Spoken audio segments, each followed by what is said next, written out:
Well, good evening, everybody, and welcome to the Drinks and Dave show. We're coming with you on our Christmas show from the North Pole, or something that approximates the North Pole. Happy Jingle Bells, Dave. Happy Jingle Kitten Balls, yes. Yeah. You know what? I didn't get a notification we were going live. I'm wondering I if did. Oh, did you? All right. No, I did. So we're just Did you hit notify me from your channel? I don't follow these fools. So how's it going? It's all right. I told you, I'm hoping everything's calm right now. It was pretty windy before, so we're holding out hope. Merry 2 more Christmas. work days, right? Merry Christmas, Stephen. Yep, 2 more work days for me, and I'm off for the rest of the And same for me. Beautiful. Mr. Steven Sprecher here will be showing up Thursday. That's going to be with awesome. His lovely wife. Yeah. Having the whole, you mean your mom? Yeah, my mom. Or when I'm talking to my sister, it's your parents. You guys are gonna have a great time. I mean, because do you guys get together every Christmas? Oh, that's nice. We do. This is a recreation of the one that got screwed up at the beginning of COVID. We were supposed to have the whole family down here. Mm-hmm. I remember. One of our kids showed up Christmas Eve with COVID. That's right. I remember that. Yeah. Then that was a heartbreaker. My parents had to fly back home, canceled my sister and her family, and so we're finally, 3 years later? That's nice. Gonna get that up. Well, welcome, Baba, and I picked up the new soap. Very impressed with the lather, which is shocking because the scent is boom. That's right. The scent is right in your face. But you did like it, I hope. I know. Okay, so please tell us what you think about it, because I don't know. To me, that implies you're not thrilled with the scent, but you're thrilled with the lather, which is fine. You know, not everybody loves every soap, but tell us what scent notes you got and stuff. Yes, please let us know. Curious. Yeah. So what are you smoking, Dave? I am smoking a Nub by Oliva Nuance. I thought it was a regular, like a Habano, but it turns out that it's not. I don't know if it's infused or not, but it smells like I'm smoking a cup of dark coffee. Yeah. You know, I know that we talked about that with Tim a little bit, that there's like flavored cigars are kind of like for, noobs or beginners, or you're not serious and stuff, but I got to try some. I mean, it might be fun, right? Just like, it's a difference between black coffee or getting your, caramel, whatever latte just to. I think there. I mean, well, you're smoking a Black Bottom Betty, right? Which is a kind of Fat Bottom Betty. Fat Bottom Betty.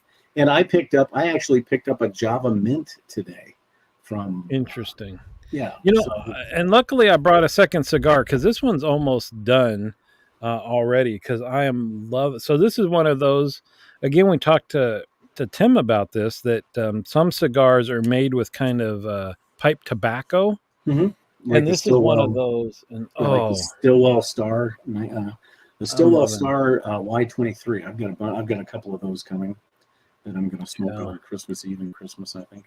And if these were a little bit cheaper, I might almost exclusively smoke these, just because I don't know if everybody does, but so if you had your choice, if it was just tobacco and not how easy or hard it is, would you prefer a pipe versus cigars? No. Really? No, because my absolute favorite cigar is a Padron 1926 Maduro. So I like that punch of the really strong pepper and notes and stuff like that. All right. Okay. I'm not going to read this. I refuse to read that. I think you should try reading that. I already posted it. Yeah, but you need to read it. I can translate into whatever this is to Merry Christmas, everyone. Heart. I do the whatever. So, and you're still on again, you're making me feel like the Lush here. You're still on cola tonight. No, well, tonight, and the reason being is we do our shows on Tuesday nights now, and I work Wednesday morning, so I don't want to wake up. I see. Well, so do I. So I pulled out the bottle of Lafroig Triple Wood. Ooh. Which I'm very judicious with, even though I've got another backup, I think, but there's certain ones where you can't get anymore. Right. And I'm kind of trying to get over buying a ton of bottles of ones I like because there's so much out there. Hmm. But Yeah, but Lefroy you have to keep. Like I've got that bottle of Cardias that I have from Lefroy that I am not, um, mm. I haven't So done much. So, but let's get what's back your to Baba here for a minute. yeah? So he liked it, which is great from an aftershave, which typically disappears quicker than EDT or EDP, but this lingered in a good way, but never overpowered anyone in the audience. Awesome. That's exactly what we want to hear. Sure. And here is validation to what I just said. Work That's does right. not stop him. You know why? Because I'm a professional, Dave. Uh-huh. Yeah. Yeah. Um, what's your favorite Lefroy? The Cardias. Well, which one though? I mean, that's a new one every year. The one I've got, it's back here somewhere. I know you like the sherry finish one, right? Yeah, I like the sherry cask, but really, of all the Lefroy's, good old fashioned Lefroy 10. The I 10? like it. Yeah. I said, it's interesting. For with as much Lefroy as I own, to me, it's still like you gotta be in the mood for that, right? It's not an Mhm. easy sipper, Hmm. but the Lefroy, the warehouse one, to me is almost like candy, Yeah, I and haven't you tried you that. and that's disappearing. And I've withheld again for the same reasons. I've know one place that at least a few days ago still had some bottles. Mhm. And I'm like, okay, there's so much out there. I don't need to stock up on this. But boy, I keep thinking about it. Keep thinking about Well, it. this is another. Yeah, Bobby. Yeah, CBL Soach, Chris Lindsay. You're right. He should be recognized. He is just actually fantastic.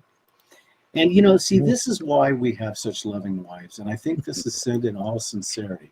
Such the professional. Oh, Well, she must have tried to do the heart and accidentally got the eye rolly emoji, I think. somehow I don't think that's correct. So, anybody else that's out there, please introduce yourself in the chat. And this you guys are partially the hosts of this show, so um, tell us what you're doing for Christmas. I think we need to put something to bed, and I think we've talked about this Oh before. boy. Before Oh we encourage, boy. okay, now we're going to take a little poll here for everybody. Everybody in the bar, we want your opinion. Please post yes or no, Y or N.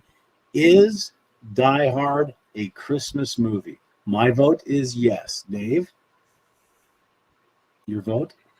It has been scientifically proven to be a Christmas movie. Exactly. But I have a little issue with you guys saying that if Die Hard is a Christmas movie, well, there. Okay, so we've got one yes, one no. So we're right now the yeses are winning. Lethal Weapon. Lethal Weapon is a Christmas movie, and here's why. Every single scene has something to do with Christmas. The drug deal in the Christmas tree lot, the car driving through Murtaugh's house on the Christmas tree. It's a Christmas movie. Even the director said he made it a Christmas movie. You're so kind of, you I like that. Oh, and then here comes yes and no. So I'm assuming he's saying yes to Die Hard and no to Lethal Wait, Weapon. welcome, Rich. Yes, Good welcome. to have you, sir. Can we point out Rich is the only barfly to have his own introduction on It's every true. show? That's Yeah. true. That's Welcome, absolutely Rich. true. Well, we need to have one for P-Beat that's kind of like a glugging sound. Like, True. we should come up with that. But so we need to find out from Rich if he means that Die Hard is a Christmas movie and Lethal Weapon is not a Christmas movie, Okay. or if he's taking the middle of the road on both. So since you've already started us down this road, this was a debate on the Cadre forums. Which And Die I Hard tried to won. take the scientific approach because I've seen many articles written about this. And in terms of things you would use to identify whether a movie is a Christmas movie or not, right? It happens around Christmas. There's a Christmas party. Your microphone is acting funny. It could be the wind. Wait, maybe it's the wind. You hear the wind? That's Yeah. Well, it is the North Pole. We are in the North Pole, so.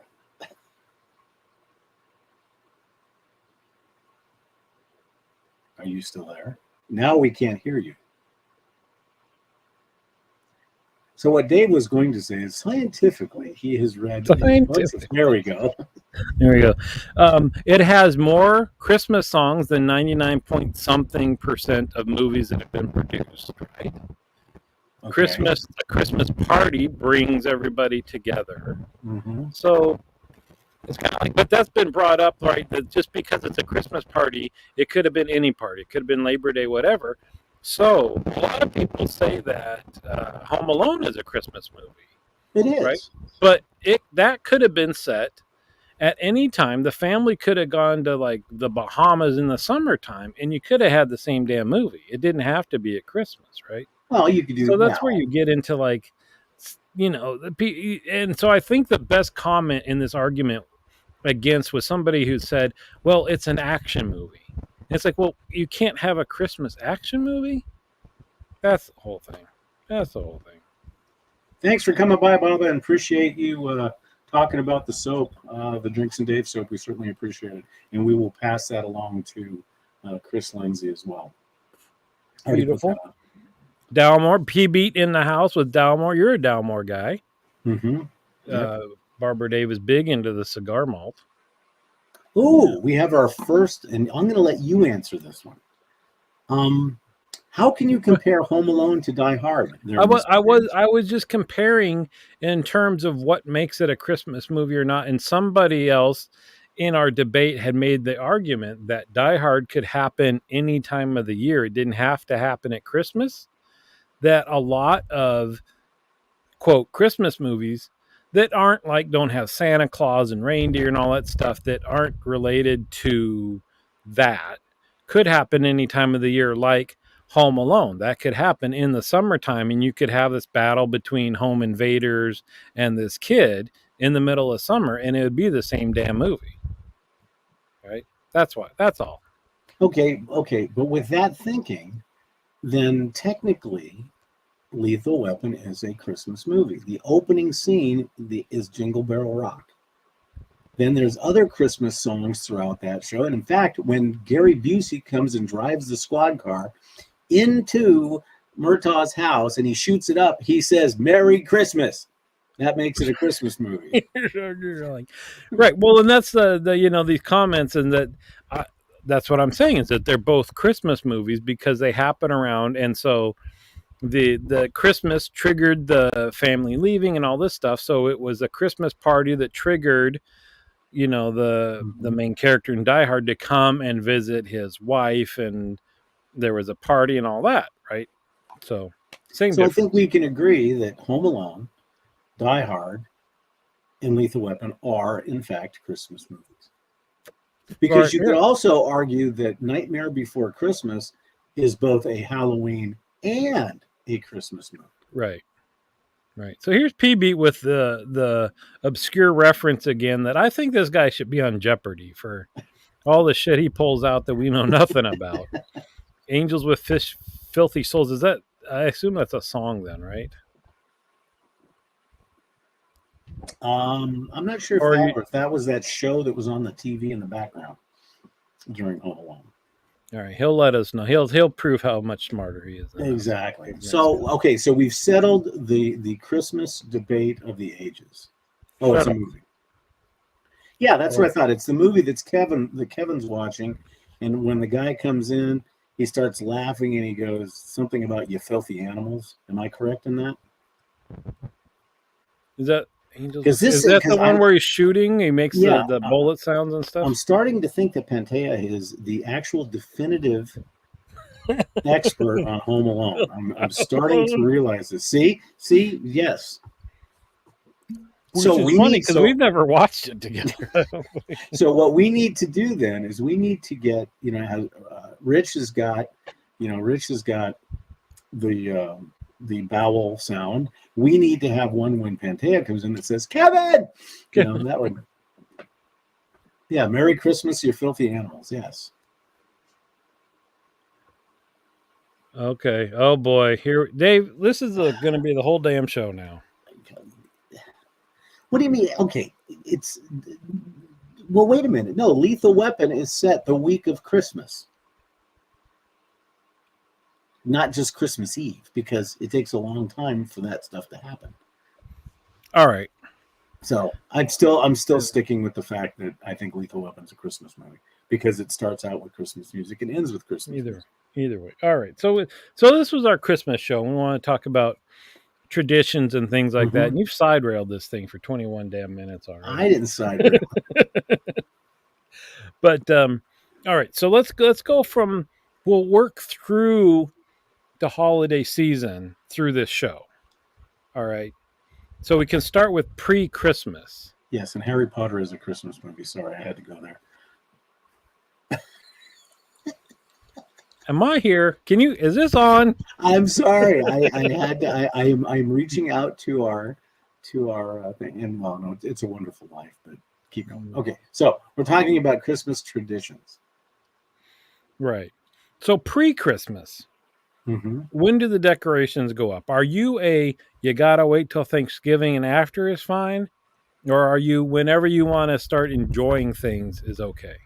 Well, when I was growing up, it was a definitive date. It was December 10th. No matter what, it was the 10th of December. And that came from my mom, I think, more so than my dad, because my dad would have been out on the ladder the day after Thanksgiving. But yes, I believe that you got to give the turkey its due. You know, Christmas stuff doesn't belong, because what's happening nowadays is you got Halloween decorations that technically could be also Thanksgiving decorations. So Thanksgiving gets squeezed. Yeah. So yeah, to me, it has to be at least Thanksgiving. Usually we do the week after Thanksgiving or wherever the weekend falls in, you know, and that's when we start decorating. I agree. And well, and the other thing, because this will be another discussion, tree, if you have a live tree, you can't get that sucker up all that early if you still want it to be green at Christmas time. Now you're talking about a cut tree, not a live cut tree. Yes. Yeah. There is a distinction between a live tree and a cut tree. True. Trust me. Okay. This debate has happened in our house. But that brings up the second question. I know we've got some friends that, you know, right after Thanksgiving, all the stuff goes up. But the day after Christmas, I mean, to the hour, they rip everything down. We leave our stuff up through the new year. Yeah.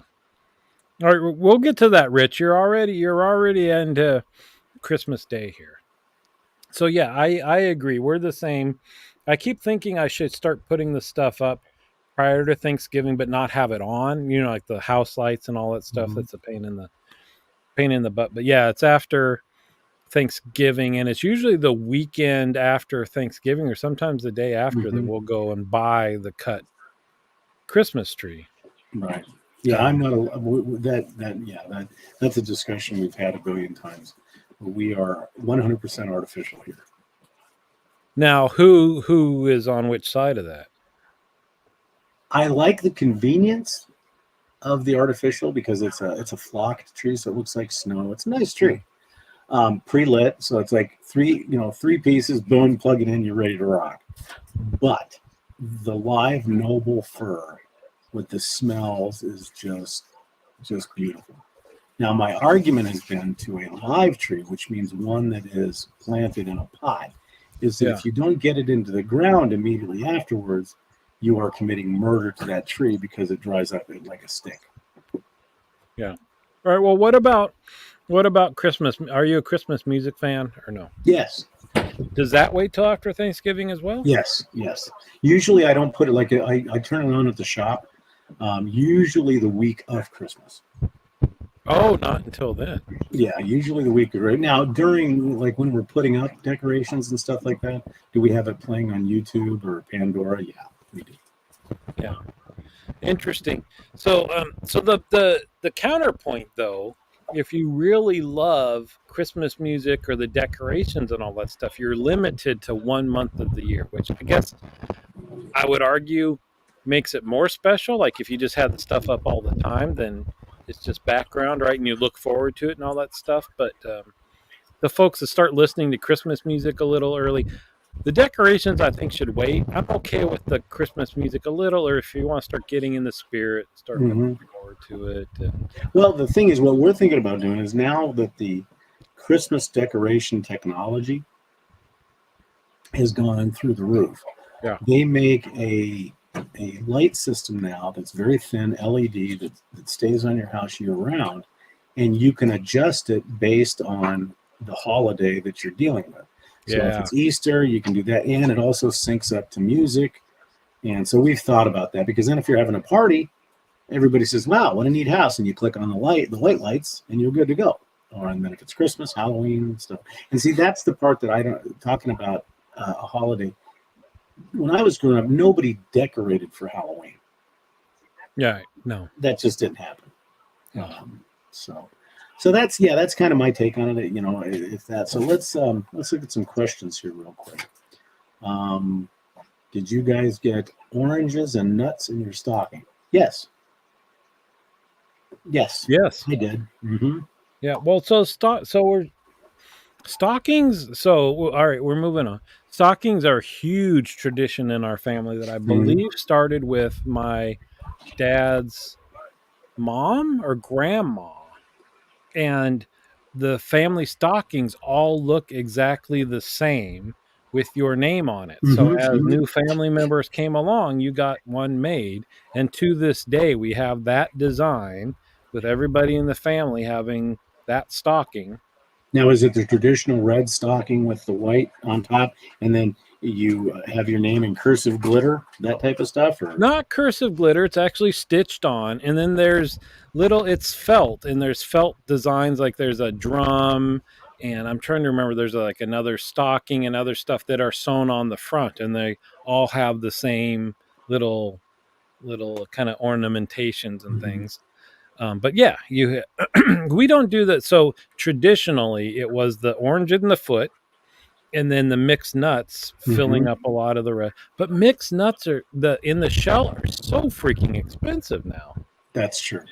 Yeah. And we have our tradition is we have the orange in the foot. Sometimes we'll get one of those chocolate or strawberry oranges to put in there, the ones that you smack, and then the nuts. And then we used to do Pez back in the day, Pez, and then we'll do the chocolate marshmallow Santas. The really thin, really good type stuff. All right. Yeah. Um, and then we have stockings. We have stockings for the dogs, stockings for the cats. And I was actually given a tactical Christmas stocking made by Gurkha Cigars. What is that, like canvas? Yeah, it's black. It's canvas. Has Gurkha Cigars in it. It's got a softer lighter.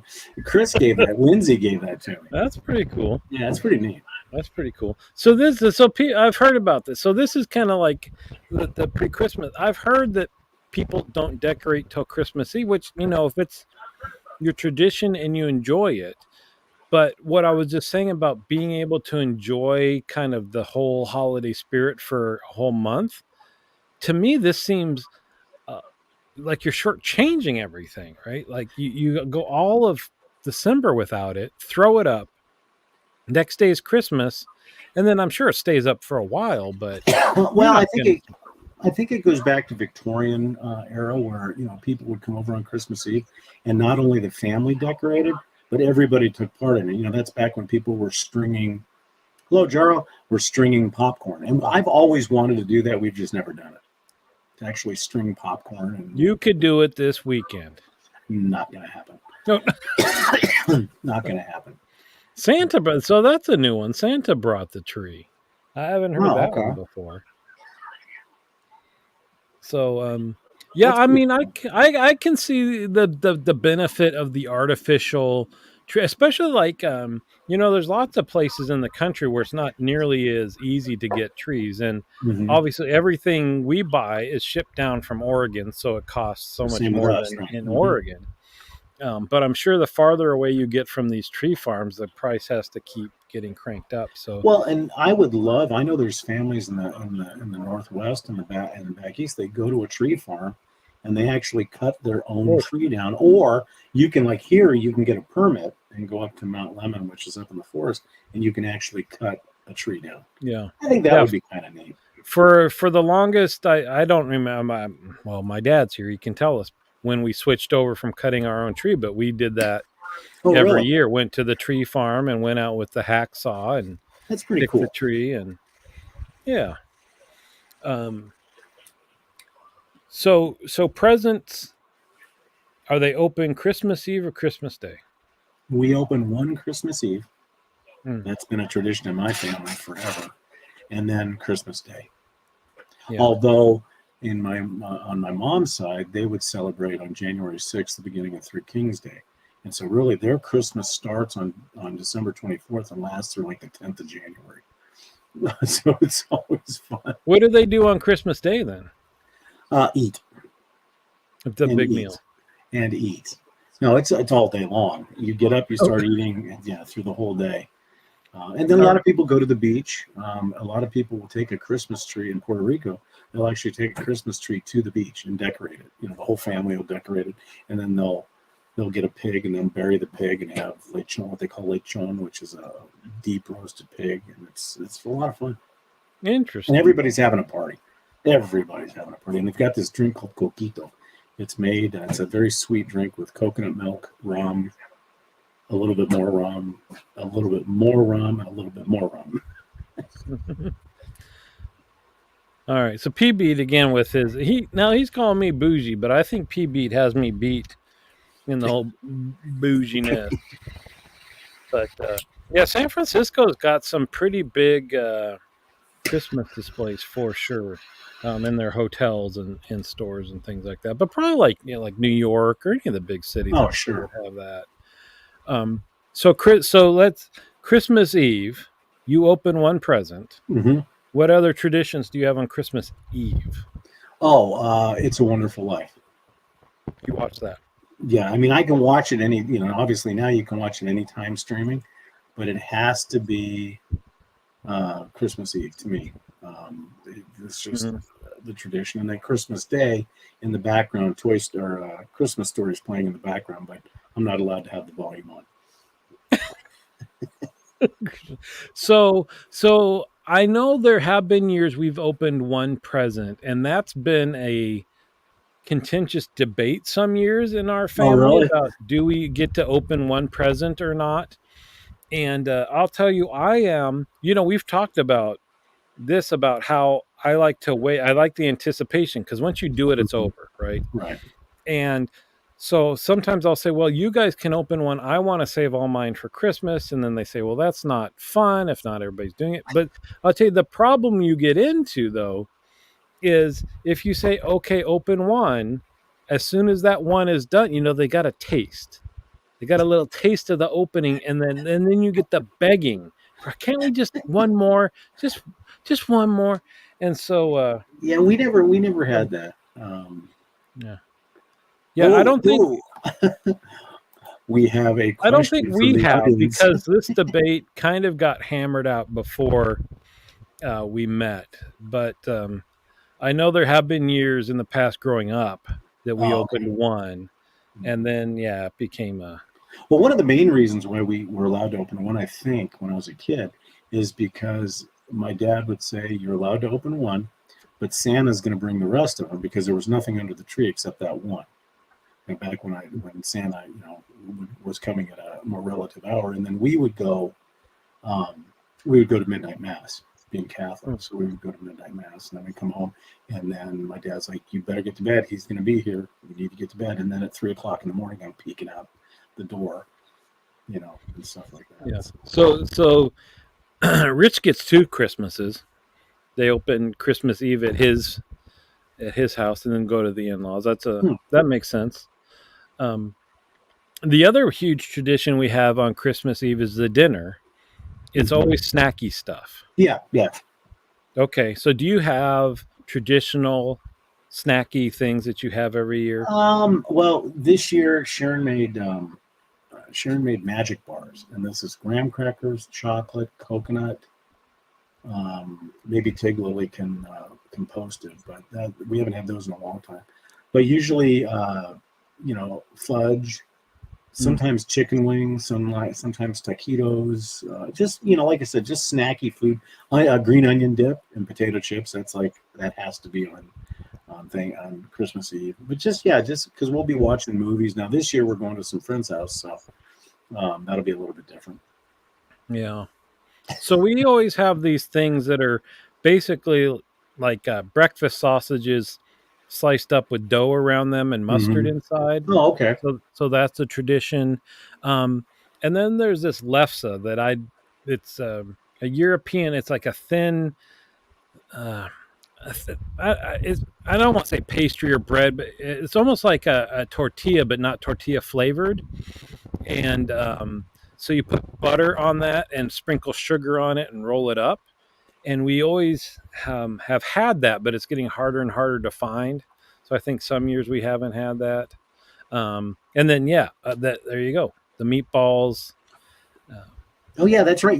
Actually, when your dad mentioned that, yeah, we'll take the Italian meatballs, turn on the crock pot, and put them. And another tradition that we used to do is we take a block of cream cheese, let it soften for just a little bit, and then you take this.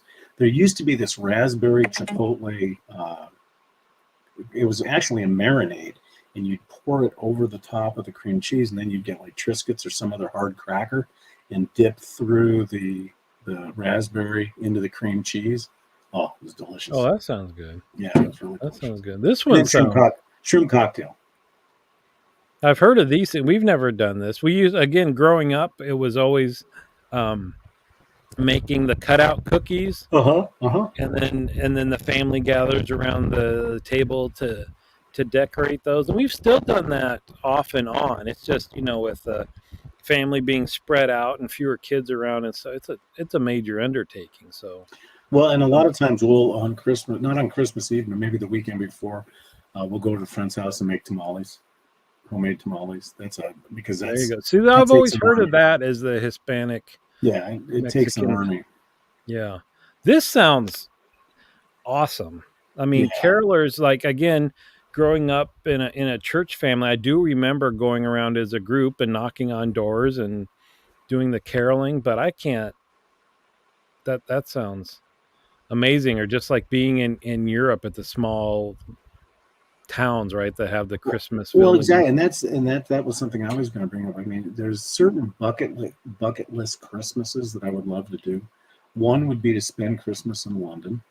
The other one would be to spend Christmas at the markets in like Austria and Germany and Finland. I think that would be awesome. However, due to the meteorological conditions and my spouse, we probably will not end up doing that.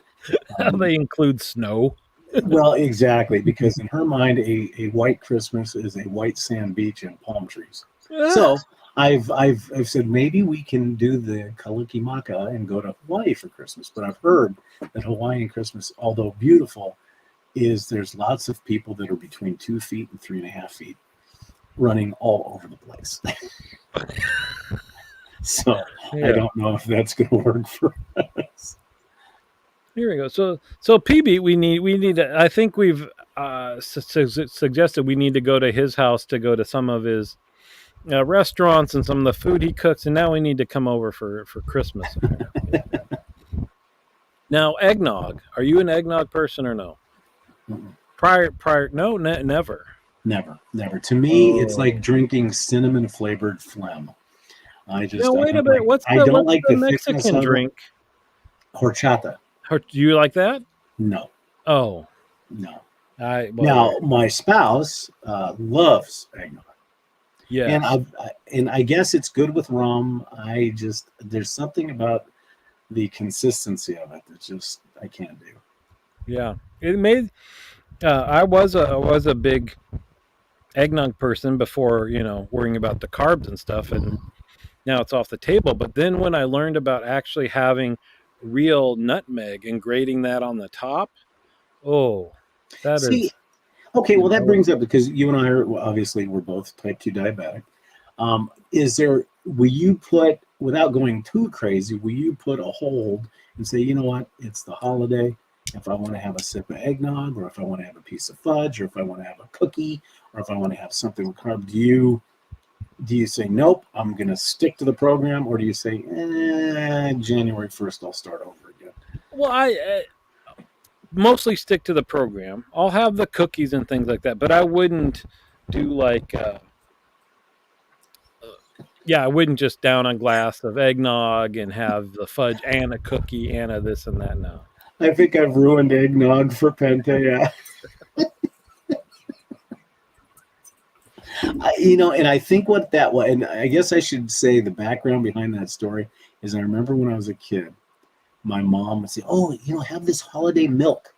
She didn't say eggnog because she knew that if something about the word nog wasn't going to do. So have this holiday milk, and I drank it, and I guess the look on my face was like, "You spit in it" or something. And I've never gotten over that. I've just never. But I'm willing. In fact, I think this weekend I will go buy some eggnog. I will put some nutmeg on it, and I will try it. I will report back. See Well, how it went. if you add enough brandy to it, it'll thin it out. Oh, brandy! You can put brandy in. See, Oh, we yeah. always. I thought it was rum usually. Brandy, buddy, brandy. Okay, so Christmas Eve, open a present or not. Well, then this is interesting. I mean, we're not. Well, PB probably he knows everything, but it's funny how the snacky food thing is a tradition for all sorts of people, and the little meatballs and that kind of stuff, which is interesting that like meatballs have nothing to do with Christmas, but you kind of have this standardized that came from somewhere, right? Well, the way we do it, and people think it's weird. We take the meatballs, throw them in the crock pot, put a mild, little bit of a mild barbecue sauce, or Oh, not, yeah. sorry, a little bit of a teriyaki sauce, but about a half a bottle of grape jelly. Oh, yes. I think my mom used to do that. And it's wonderful. Sweeten it up. Yeah. So there's this place in San Francisco that's an ice cream place that makes eggnog. It's called Bud's.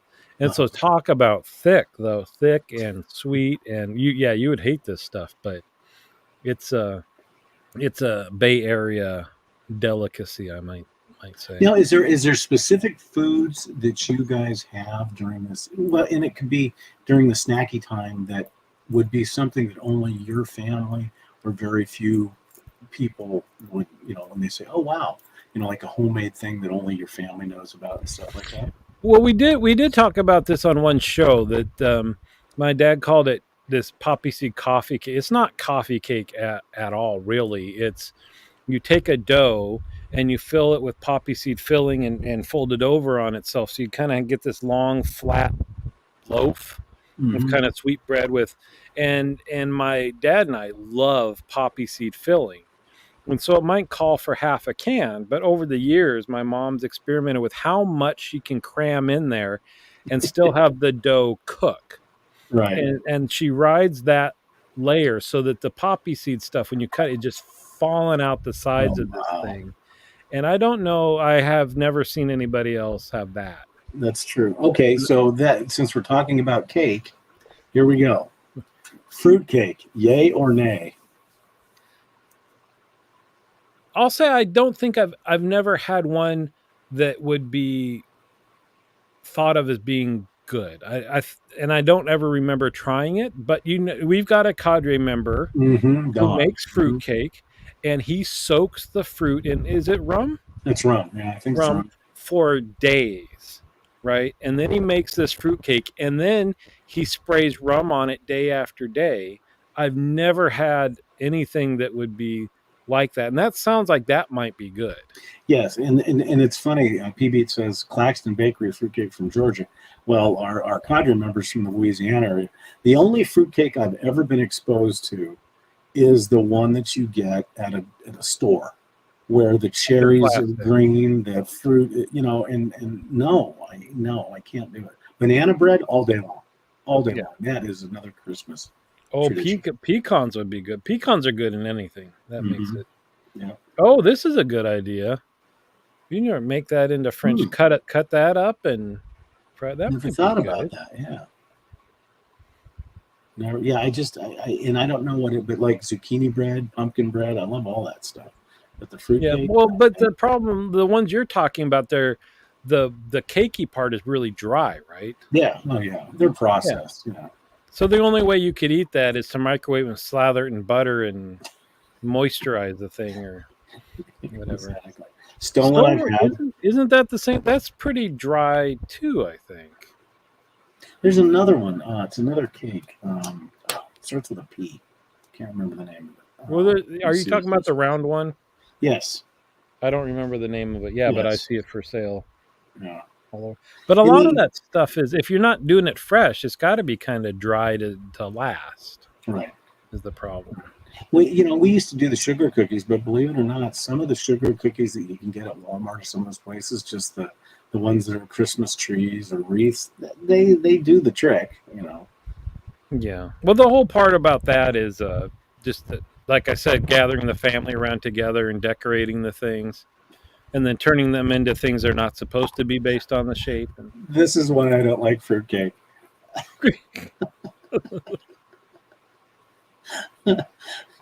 Because it sounds too much like something that Dr. Lecter would have. yeah. So So okay, it's so we've covered a lot of the snacky stuff and the dessert. Okay, so Christmas Day, traditional, non-traditional, kind of back and forth. Because when I was growing up as a kid, it was always, Thanksgiving was turkey, stuffing, cranberry sauce, pumpkin pie. Christmas, turkey, cranberry sauce, pumpkin pie. And so, what is your? that's been it. This year we're not, just because of how many people we've got over, and Mhm. doing a turkey and brining it and all that stuff the way we do it now just seems like it's so much time to worry about that when the family. So we're having tri-tip. We're still doing the big meal, No, that's a good idea. not on Christmas, but the day after because of timing. But it'll be, it's you have the huge meal. But you so wait, you wake up. Do you, when you were growing up, did the Santa gifts show up overnight Yes, magically and all that stuff? yes. Yeah. I had to put out cookies and milk, or towards before my father passed away, cookies and beer. Um, and but yeah, always cookies and milk, and then a little bit and a couple of carrots for the reindeer, of course. Wait, did you say beer? Beer. You put beer out for Santa? Mm-hmm. That's when I started. And I don't want, just in case there's kids. Santa is real, but that's when the bell. That's when the bell. I couldn't hear the bell anymore. If you remember the movie, yeah. Once we had to put beer out for Santa, the bell stopped sounding. I see. So yeah, same here. Like you've got all the presents under the tree, but then the stockings get filled and the Santa gifts Mhm. show up. And so, yeah, as soon as you wake up, is it free for all? Well, I was an only child, so it wasn't really a free for all. I know, in fact, nowadays, what Sharon and I do is literally one of us will play Santa, and that's the person that has to get down and crawl around underneath the tree, and then we separate. Yeah. See, this thing's way out of tune. Anyways, Your and then dear one has of us, one of us will play Santa, and we'll actually separate the gifts. And then what we do is open that one. We'll point and tell which person to All right. open. Yeah, because you kind of know what's in there and stuff like that. So yeah, we've always done. So I've heard, and so this is another way families are very different is how they open their gifts, Mhm. right? So oftentimes, so we'll do one. We like to make, because when I say once it's done, right? You've got all this build up to Christmas, and then other than the meal, it feels like once all the gifts are unwrapped, it's like that was it, right? Mhm. So we do one person at a time, and people kind of, we want everybody, to watch, see what you're getting, interact, and all this stuff. And then for the most part, the stockings everybody will do all together. But after that, like the big Santa gift, it's one at a time and Mhm. everybody watch. And then after we do the Santa stuff, it's like, okay, let's take a break. Let's get some coffee made. Let's have some basic eggs or whatever. Get the adults fueled up, and then it's all the rest of the gifts. And same, it's usually a kid until they get tired of it, but it's one at here, do you take this one and give it to that person, they unwrap it, and then Mhm. they bring another one to somebody else, they unwrap it.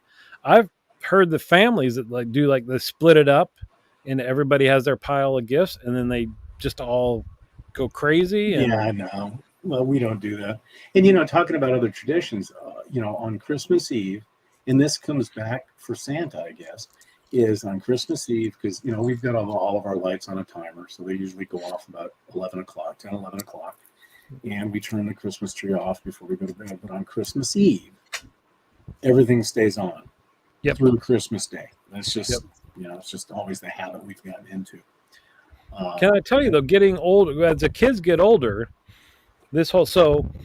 one tradition I love that I don't know if it started before my mom, but the whole is Santa around or not? The rule in this family has been, regardless of what you believe, you better not say anything about Santa not being real, or you don't get Santa gifts, right? That's right.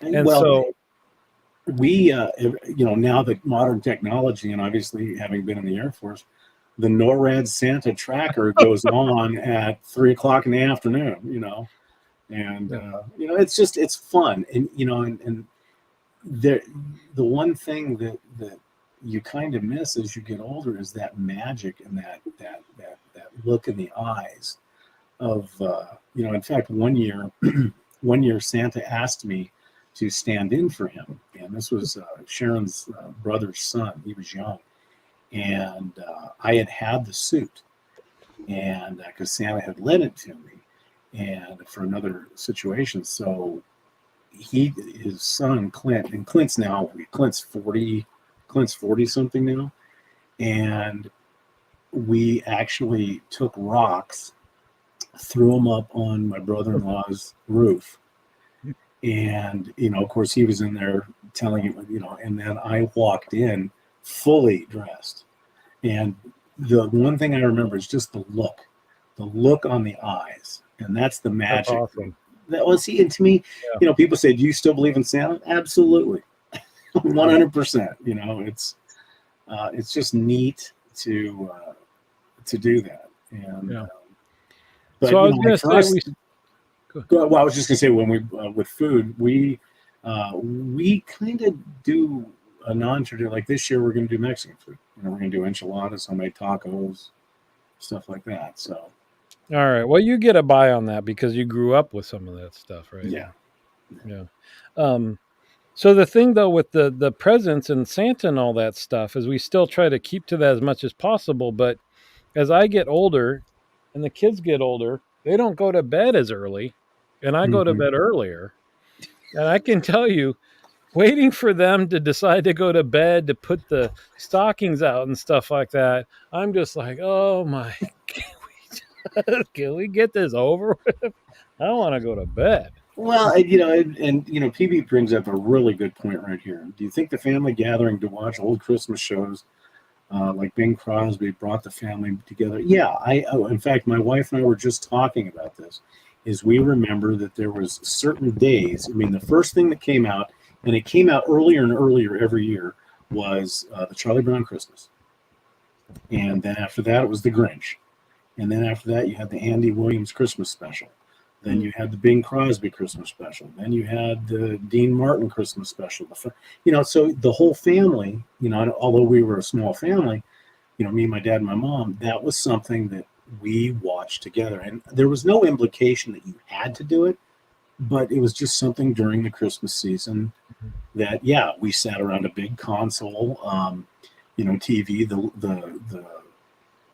the Christmas tree was in the front window of the house, so that was our living room, and the fireplace was going, and that was the whole hall. So the holiday started as soon as those shows started hitting the thing. Well, and as you mentioned, you can watch It's a Wonderful Life whenever you want now, but back then, first it wasn't streamed all day long for 3 days straight, and so if you wanted to watch those things, it was when they were on, and it was Christmas season. And so I'll bring this up, is that the other thing we do, now we don't have a working fireplace, but before it was, you get the fire going. And then John Denver and the Muppets has been a tradition in our family for a long time. So we always listen, of course, to Christmas music while we're unwrapping, but it always starts with this album, is John Denver and the Muppets. And now it's a TV, right, streaming on YouTube, the fireplace and the... Right. Well, yeah, that's right, because now, even if you don't have a fireplace, you can turn on YouTube and have 4.5 hours of a fire, so that's kind of cool. Here's a good idea. I'll just wake up at 5 a.m. and I'll do the stockings and... Oh. See? That's a good idea. Now, what do you do the rest of Christmas Day? Because I know there's people that have traditions that they'll go to the movies. Some people go to a movie, you know. We didn't do that because, growing up until recently, it's been, the Santa presents, breakfast, all the then we're big present people, so this was hours of unwrapping when you do one at a time, and you take your breaks for coffee and all this stuff, and then you had the big huge meal, and so then you got to clean up everything, and then it's starting to work on the meal. And no, we always stayed home and did that. But my dad's got a point. Again, as a minister, he had a midnight service. Right.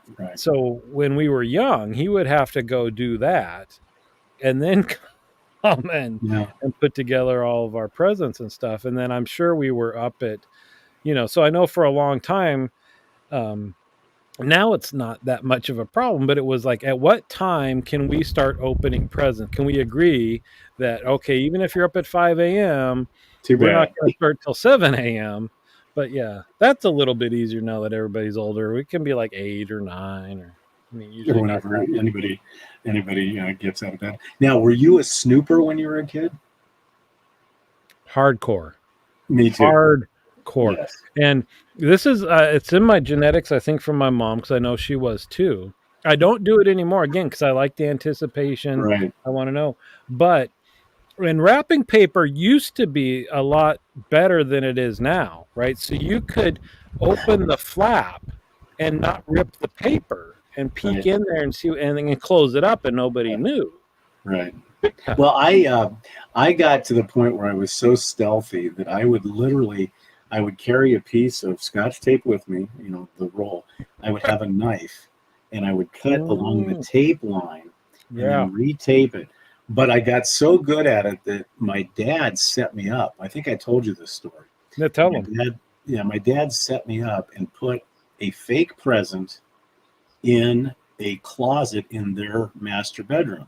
And he had taken a string, a very thin piece of string. In fact, it was suture from the hospital.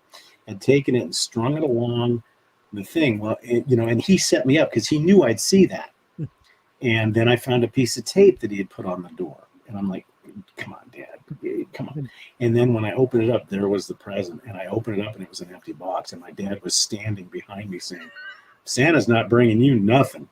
And ever since then, and to this day, I'm still kind of a snooper. I won't open anything, but I'll go over and I'll do this to the box. Ting, ting, ting, And a certain individual that's joining us tonight says that you take all the fun out of it when you snoop. And so what I do is I'll wrap a present, hand it to her, and say, you put it under the tree. And I have been known to put 40-pound rocks in a box and wrap something up that's this big into a box that's like this. So, we have. I remember times when, especially when I was younger, and there's things I really wanted, and I would know by the size and the weight of the box that it was that one thing. Mm-hmm. And so I do remember there was times when they would say, or I'd be like, I know what this is, or do you know what that is? And I would guess what it is before I opened it. And I realized that was kind of disappointing to everybody. So I would start saying, no, I have no clue what that is, or not even try to guess. Or well, I think what happens, and when you get, like our Christmas has evolved to the point where, if we see something that we want to get during the year, we just get it, and then what we'll do is we'll and it's actually kind of made Christmas kind of better because like this year, our Christmas present to each other was all the yard work and all the gravel and everything else that we did on our yard. But we'll buy little trinket gifts that they have no idea about, which, it still gives it that magic, things. Oh, there's a good question. When you were a kid, what gift did you want more than anything when you were a kid? Well, my memory sucks. I remember G.I. Joe guys were hot for a while. I love, and they would have like I don't even remember what they were, like trucks or planes or whatever that you had to put together and stuff like that. Right. That was. But those were the G.I. Joes were the big ones. Did you No, have those with the oh, you didn't have the ones with the fuzzy hair and no, everything else? that was Yeah. before my time, Dave. The ones that are worth like $20,000 now. My two things were a big wheel, but it had to be the specific big wheel. It had an orange frame with a blue seat, and it was some special edition big wheel. I always wanted that. And then during the Apollo era, there was this toy called, and I think I mentioned it in one of my shaving videos. It was called Billy Blastoff, and what it was everything. You know, you had a space capsule, you had a lunar lander, you had the rocket, and then you could even buy the actual flight suit. It was called Billy, and in first grade, I actually wore that flight suit to school. Right on. Right on. This I miss, right? Because so I'm happy now. It used to be like going to the malls to buy the gifts and stuff, which I always hated. And this year, I don't remember the last time I went to a mall to actually go shopping. And this Exactly. year, everything is online. Right. But the fun of marking up Sears or Toys R Us or whatever it is, right? You get those before Christmas, and you sit there and you circle stuff and all that for your parents, and yeah. Well, talking about Sears and Roebuck, that was the catalog type store. Talking about, and hopefully you have some weird traditions that you've heard. Like my uncle, who was a police officer in the Air Force, and then later on in a department. He would take his kids, my cousins, all four of them, or three of them rather, no, four actually, and take them to Sears. They would go around and they would pick out all the gifts because there was a preset number of gifts that they could have, like 4 or 5. They would pick all their gifts, throw them in a cart. He'd buy them. They'd take them home. He would force them to wrap their own gifts and put them under the tree. And it used to drive my dad crazy because they always spent Thanksgiving at our house, and we went over to for Christmas at their house. And it would drive my dad nuts because we'd open up our presents in the morning, go over to my uncle's for dinner, and we'd sit there, and because my uncle wanted to make sure that everybody opened up their gifts while we were there. And my dad would get so upset because he knew that they were ripping up these presents and opening them up when they already knew what they were because they bought them at Sears 3 weeks ago. And I still to this day, I don't understand why. God bless him. I remember there was somebody in my dad's church who, what he would do was give his kids money, and they would go out the day after Christmas when everything was on sale and buy their gifts. Yeah, I just, to me, magic still has Christmas. And that, because like my cousin Ron, he'd say, oh, could this be a bowling ball? And I'm like, dude, it's not fun anymore. You know what it is. Exactly. I'd like to hear if there's any weird or quirky traditions that anybody in the audience has. Because every family has their own little specific things that they do. Like we never did an advent calendar. I know a lot of people do advent calendars. We never did. No, that was also a big tradition in our family. My mom handmade like a felt advent calendar that would hang on the wall with pockets, and then they would wrap up. And so my parents are on here. Christmas is coming, so kudos to them. They keep a lot of these traditions going. That's cool. Even to tradition to now, the girls have gotten to the age where they've kind of passed all of that. But up until a year or two ago, they would still send packets of 24 gifts for them to put in their pockets and all of that. Yeah. See, to me, that's the epitome of what Christmas is keeping those traditions alive. And the more and more we get into a technological world. I mean, I remember my parents, we would walk through the mall during the holidays, even if we weren't shopping, just to see all the decorations. But now I'm like you, pretty much everything's done online. Yeah. And the stress of Christmas is not the crowds anymore. The stress is when or if the package is going to get delivered on time so you can put it under the tree. Yeah.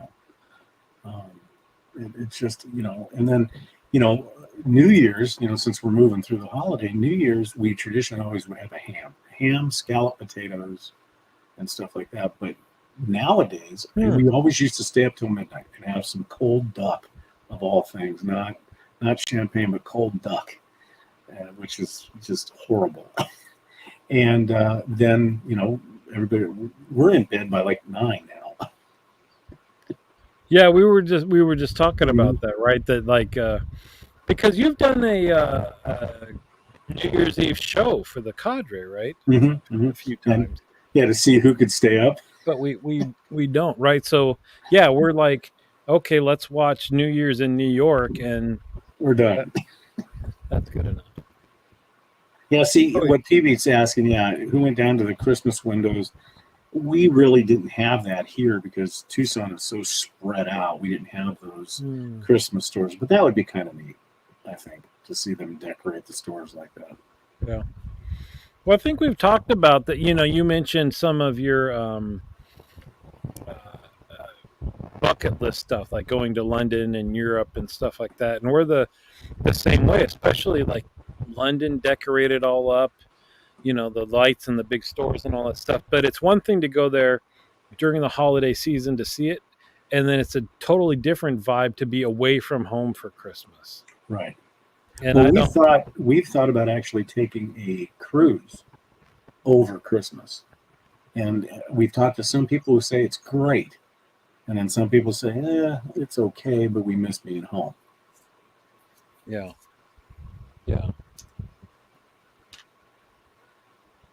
So 3D, so that would be interesting. 3D printed advent. Boy, there's so many of these out here now, boy. I tell you, sometimes you get ads for the beauty advent calendars and all this stuff, and you look and it's like $450 and oh, here you go. All right. Now we're talking. You're gonna have to share that one with us. Yeah. And then this one, this would exactly what PV is saying. A Currier and Ives Christmas would be magical in New Hampshire or Vermont. The problem is, at least on my end, my better half would qualify that by saying, is the temperature above 70 degrees? And I would have to say no, and it would get vetoed. Well, no, you can get like the heated gloves and the heated boots, and Well, I tried to talk her into. I think over the last couple of years, I tried to talk her into doing something that is on my bucket list, and that's spending Christmas in Yellowstone. They only allow like between 40 and 50 people in, and you have to go in by snowcat or snowmobile because the park is closed. And they actually open up the lodge at Yellowstone, so right by Old Faithful. And those 40 people spend Christmas together in Yellowstone with the beautiful, I just think it would be magical. But it's also 35 below zero.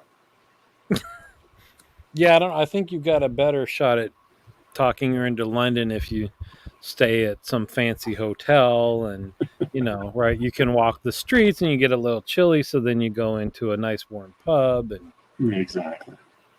Yeah. Or I think I've got a better chance of saying, put on your rain spooner and your shorts and let's go to Hawaii. That's shaving soap advent calendar. That's a good idea. From your mouth to God's ears by having 100,000 viewers by next Christmas. We can do something. We can do something for Christmas. We can. Yeah.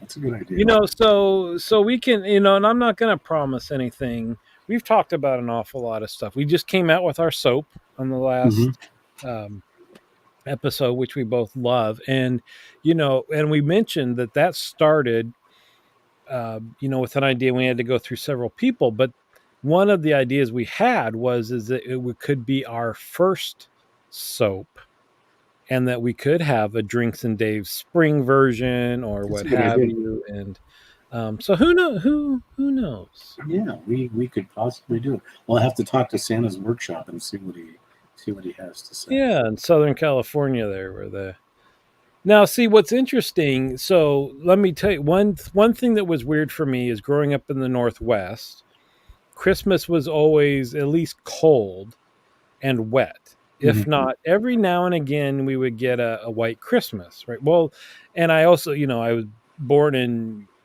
Colorado, moved to Pennsylvania, so we had snow all the time. Sure. Moving down to California was bizarre.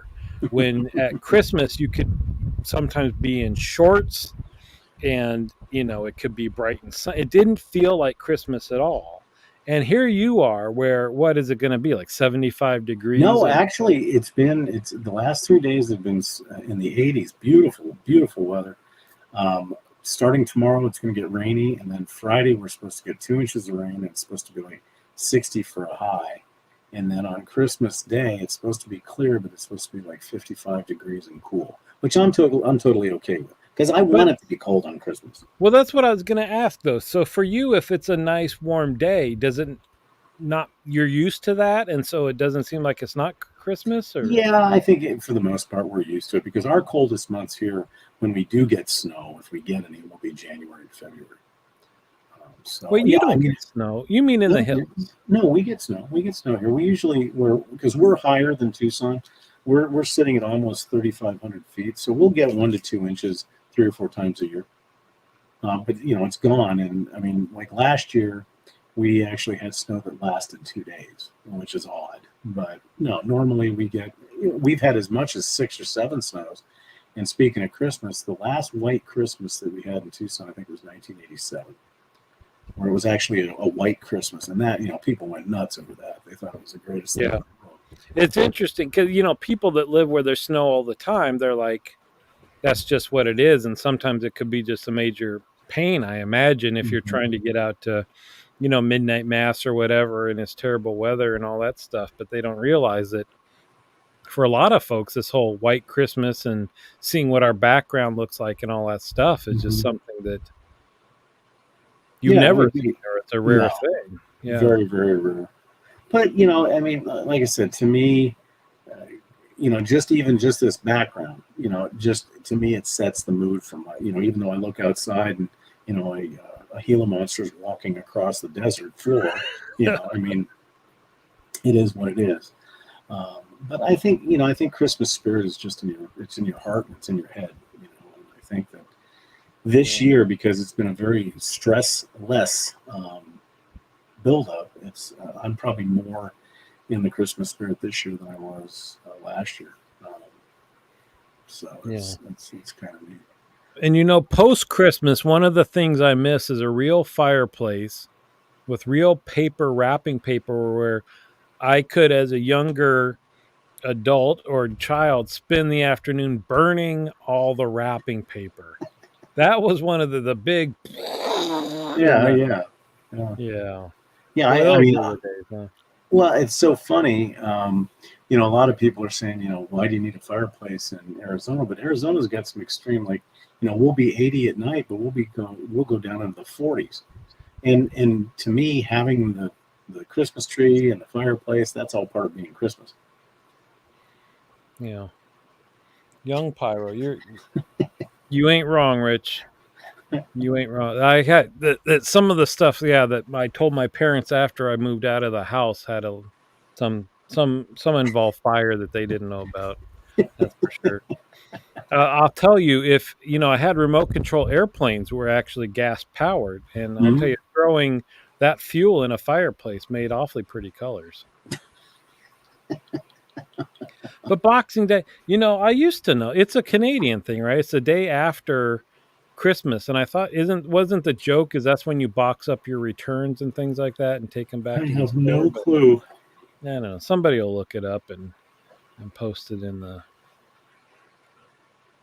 Holy cow! There you go. Congratulations. Paid off a student loan. Yeah, that's something that haunts people for years. Forever. Yeah. For years. Or what he knew this. He knew this. They knew so that. The good news is, guess what you're getting for Christmas? You're getting a fire extinguisher. Fire extinguisher. The other one that I used to have a magic set that had a a chemistry set that had this little burner you fill with alcohol, and it had like a little cotton wick thing that you burn to heat up your test tubes and all this stuff. And I found out that you could soak little pieces of the cotton and light them on fire, and they burn so quick. If you threw them up in the air, they would burn before they hit the ground. So of course, that wasn't fun enough. So it was that experimentation, learning of how big of a piece could I throw in the air and still have it burn out before it hits the ground. So the far side of that was having a big chunk of this hit the ground in our kitchen on the linoleum on fire, right? I stamp it with my foot and pull it, and you got this trail of fire, alcohol on fire. And I remember I had a little burn spot on the linoleum in our kitchen as a result of that. And did they know about that? At some point they did. I don't remember if they saw it at that point or I had to point out later when I go.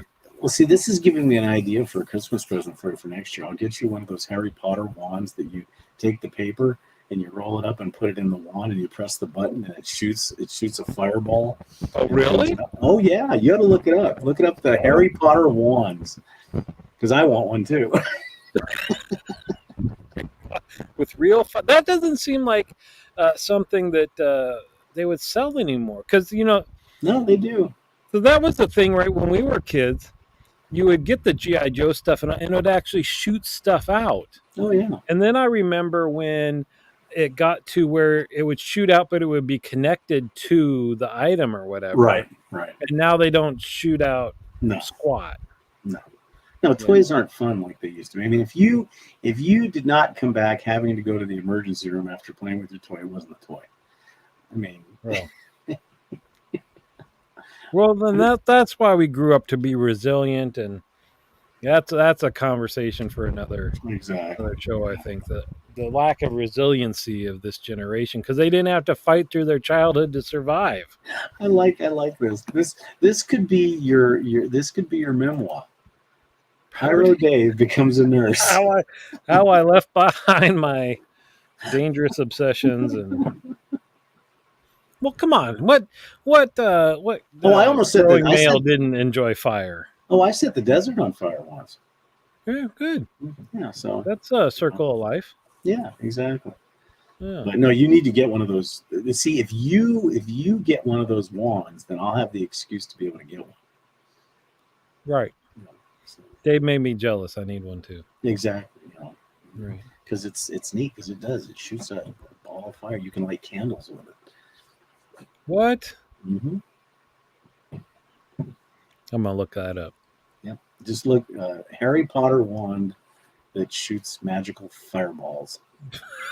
What it is it's the wand itself has an LED a battery in it, and you take this paper and you roll it up and you put it down in the center, and I guess it sparks it and it shoots it out, and it's really cool. What? Have you seen those little tiny play cannons, but they actually shoot stuff? Oh, yeah. Mm-hmm. That's pretty cool. It's like that, but at a much smaller scale. So you won't have to worry about, blowing something through your wall or anything like that. Yeah. And Pantea's probably mad because she's saying, great, now Dave's going to set the Christmas tree on fire. But that's good because your dad already said it was a good idea to get you a... So I've ruined it. One of your gifts is going to be a fire extinguisher. PB's trying to butter us up for something. All right. Well, we should let everybody know we are taking next Tuesday off. That's the day after Christmas. But we'll be back on the 2nd. The second. Yeah, we'll be back. So we'll be able to tell you our amazing stories of going to bed at 10:30 on Christmas Eve or New Year's Eve. And we would be remiss if we did not say that we really want to thank everybody for our first, I guess we can call it our first year in our live show. We hope that 2024 is going to be a lot busier and a lot more people. And tell your friends. And we really want to hope that you and your families have a safe, Merry Christmas, Happy Holidays, Happy Kwanzaa, Happy Hanukkah, whatever holiday that you celebrate. And we really appreciate you guys and stuff like that. So yeah. Any final thoughts, sir? Well, in this year, I was going to piggyback on that we went from starting on our own channels to moving over to this channel, which was one of our goals. and coming out with our own soap and all that stuff. So I know we're not huge, but we're having a good time, and we've got this Loyal group people. of people that joins us every week that makes it Mhm. so much more enjoyable, Exactly. so much more fun.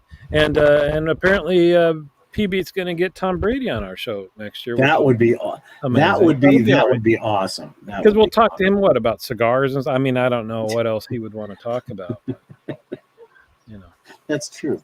Good point. So, on behalf of Dave and myself, we want to wish everybody a Merry Christmas and say goodnight, Dave. Night, Dave. Merry Christmas, everybody.